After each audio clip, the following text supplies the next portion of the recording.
Stick with the Carlsen game. He goes for knight f3, knight f6, g3, as in that game in Shamkir. And let's see if MVL goes for b5. Now he's playing a bit more classically this time. g6 and bishop g7, castles, castles. Then he's gonna determine where to put the pawns. He's thinking here already, yeah, he castles. Let's see if Carlsen wants to go for c4 or d4. Yeah, d4, d5. And here after c4, d takes c4 is supposed to be alright for black. c4, c6 also mainline, so Carlsen deviates, goes knight to bd2. When the main move for black is a5 actually. Already anticipating that white is gonna try to fianchetto his bishop with b3 in order to chip away at that pawn chain with a4. But MVL starts with c6. After c4 you can still play a5 or after b3. Let's see if he does that or he has something else in mind. No, he doesn't want to touch his a-pawn, goes bishop f5, bishop b2, knight bd7. Very solid setup, c4, knight e4, e3 is quite typical play. E3. And one idea white has here is to put his knight on h4, forcing black to determine the situation in the center. But MVL doesn't need to be asked, determines immediately. Knight takes is very precise because if bishop takes, then there was bishop e4. Black equalizes. This type of position after queen e2 is supposed to be slightly better for white, who has a little easier play pushing his pawns on the queen side, b4, a4, b5. For now, queen d7 was played intending to go bishop h3, exchanging the light square bishops, and Carlsen doesn't seem to mind that, goes rook ac1. I'd be surprised if MVL doesn't take the chance here to eliminate the light square bishops with bishop to h3. But he doesn't, so I am surprised. Rook ac8, he doesn't want any funny business with cd5 and a rook landing on c7. That does look a little overcautious, but the position is of a reasonably close nature, so it doesn't really spoil anything. Now Carlsen goes knight f3, ready to jump to the e5 square. And yeah, white is a little bit better. Knight e4, probably knight e5, and then f3, intending to kick that knight back out. So that bishop is used to pin the knight to stop knight e5 for now, but after queen e1, black has a choice between either allowing knight e5 or taking on f3, handing Magnus Carlsen the two bishops. So I think Carlsen has found a good type of position against MVL here, a quiet setup. Now MVL goes for the idea I mentioned earlier with bishop h3, knight e5, queen e6. And the onus is still on white to prove anything substantial here. f3 looks like a normal move, trying to control the e4 square. But yeah, I actually missed this queen e6 move, and I'm going to change my opinion and say that now MVL is doing pretty much all right and is close to equalizing. But I'm willing to change with any move made. So cd5 has been played. What's that about? cd5, what's his idea?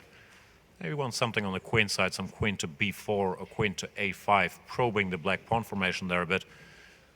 But I'm not sure if there's an alternative. Knight takes d5 is possible, but slightly, well, weakens black's control of the center. So MVL does go cd5, and yeah, Carlsen's gonna go queen b4, attack the b7 pawn, try to create some weaknesses there.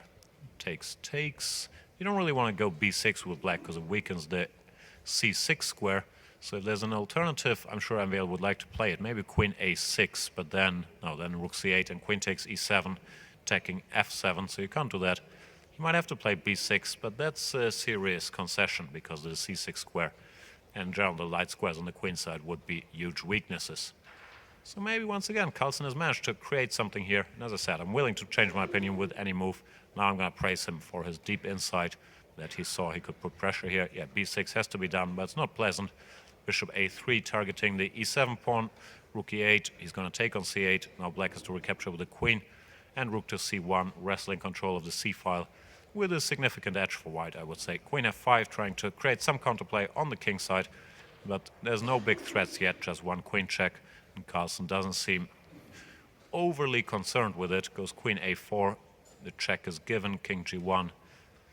Bishop h6, setting up some tricks with bishop takes e3. MVL is a very direct, very tactical player, and he's looking to sacrifice on e3 here, open the white's king position, because he's lost the battle on the queen side and he understands he can't defend passively. He would just drop the a-pawn or something bad would happen on c7, on c6. So he goes for the counterattack. And let's see, what can Carlsen do? You could go rook c3, trying to just stop this idea of bishop takes e3. But the rook is a little shaky there. So I'm not sure he would enjoy playing that. Could also think about a move like knight d7. He goes rook e1, same idea, defending the e3 pawn, but that allows queen to c2 with some counterplay. And a trick, knight to g4. Now he picks up the rook with check, but that's not the end of the story, because after king g7, queen takes f2 is threatened, and if rook to f1, then bishop takes e3. I actually believe that MVL might be okay here. Can you do bishop e3? F3 is impossible because of queen takes h2 checkmate, and I don't see any big reason against it. Queen takes e7, planning to get counterplay with queen f8 check, takes, and king h1. The queen on e7 defends the e4 square. Oof, I would need more than 2 seconds to try to calculate this. I can't see a good move for black. If you remove the bishop, threatening mate on h2, then f7 is dropping. So I think you have to do something defensive, but it's not obvious to me what. Maybe Carlsen once again does come out on top, but I'm not that sure really. MVL didn't find anything better than exchanging the queens, went queen e4 check, banking his hopes on his e-pawn. He's now threatening e3 followed by e2. And is white in time to stop that? If you go king g2, black just goes e3. And the problem is after king f3, there is a knight fork on h2. So Carlsen pushes his own pawn to get counterplay, bishop b4 to control the queening square of the pawn, and rook to c1. I still struggle figuring out if white is winning here or if black is in time to support his own pawn with something like knight e5, knight to d3. That looks like Carlsen does have things under control. Rook c2, the point is of e1 queen. Then he takes and goes rook to e2 check, picking up the bishop. And this should be a relatively straightforward technical win. Now the situation is clarified. Black only has one pawn for the exchange, and with pawns on both sides, the knight is clearly inferior to the rook. So it looks like Magnus Carlsen is going to overtake the lead from Maxim Vachier-Lagrave. I would be very surprised if he did not convert that. MVL doing his best not to allow the white rook to penetrate into the black position, but it's an uphill struggle because white will centralize his king and then use combined threats against both sides of the board. Now you just can't defend such a position. Knight c7, still trying to keep the rook out, covering the c-file and the entry squares on the e-file. But there's just too many weaknesses. Rook d1 check, and there's going to be ideas with Zugzwang. Yeah, Carlsen's going to win.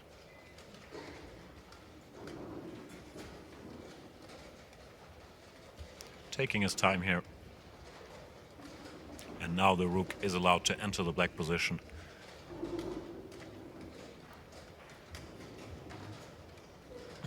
King d5, I guess just rook to b8 to force the king back. He goes rook a8. Knight e4, king c2. And now the a5 pawn drops, and black doesn't look like he's in time to create any counterplay on the king side. He tries with g5 and f4, but it's too little too late. Takes and rook f5, followed by an advance of the a pawn. Should just be decisive. And yeah, MVL resigns. Black only has one pawn for the. It looks like Magnus Carlsen is going to overtake the lead from Maxim Vachier-Lagrave. I would be very surprised if he did not convert that. MVL doing his best not to allow the white rook to penetrate into the black position, but it's an uphill struggle because white will centralize his king and then use combined threats against both sides of the board. Now you just can't defend such a position. Knight c7, still trying to keep the rook out, covering the c-file and the entry squares on the e-file. But there's just too many weaknesses. Rook d1 check, and there's going to be ideas with Zugzwang. Yeah, Carlsen's going to win.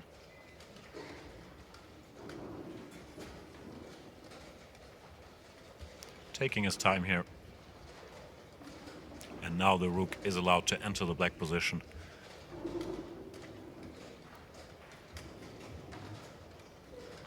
King d5, I guess just rook to b8 to force the king back. He goes rook a8.